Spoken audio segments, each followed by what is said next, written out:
Hello and welcome to our Examining the Rules of Sequencing series. I'm Lizzie Lassiter.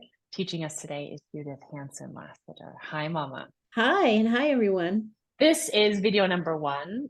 This series is in celebration of our sequencing course. If you'd like to stay in the loop and hear about that course, please sign up for our free newsletter, which you will find at lassiter.yoga. So, Mama, today's topic is the idea about the order of the poses that and how we practice them. I'm going to give two kind of conflicting statements that we hear from yoga teachers, and I'd love to hear you deconstruct them. Tell us your theory, what you think about the order that we practice the poses in. Can you give them to me one at a time?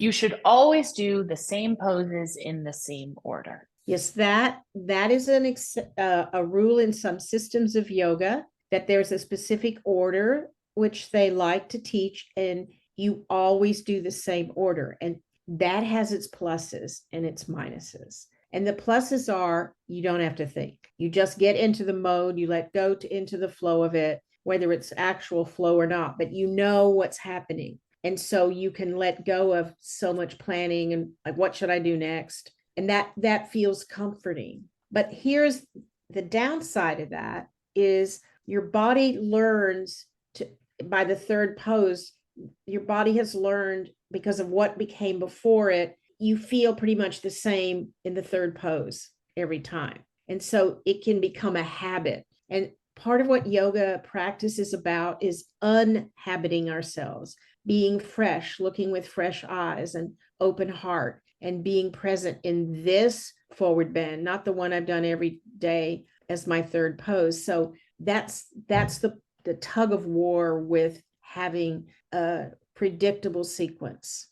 So what you're saying is you're a stronger advocate of the idea that we shouldn't always do the same poses in the same order every time. Yes and no, because I do tend to have one level of order that I can shift around the parts of when I'm teaching. But I think there's something to be gained and something to be lost by not having such a dedicated order, because then it's fresher. Or sometimes I like this idea, like I start with Uttanasana, then I do a pose, then I do Uttanasana, then I do a pose, then I do an Uttanasana again. And the Uttanasana is becoming like Tadasana, like the base, and you experience it in a whole new way. So there's something to be said for the freshness of slightly changing the order. So I cannot definitively say it's right to always do the same or right to always do them different, but I lean a little bit more on the side of adding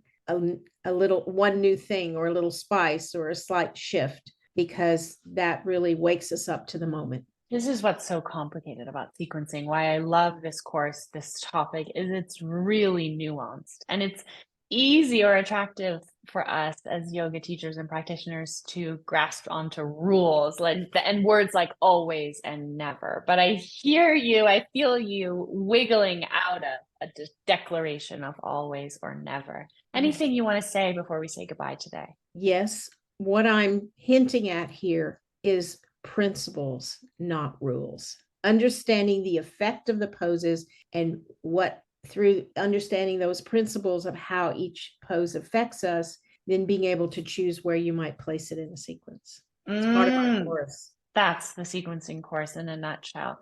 I'm going to give you the website one more time, lassiter.yoga.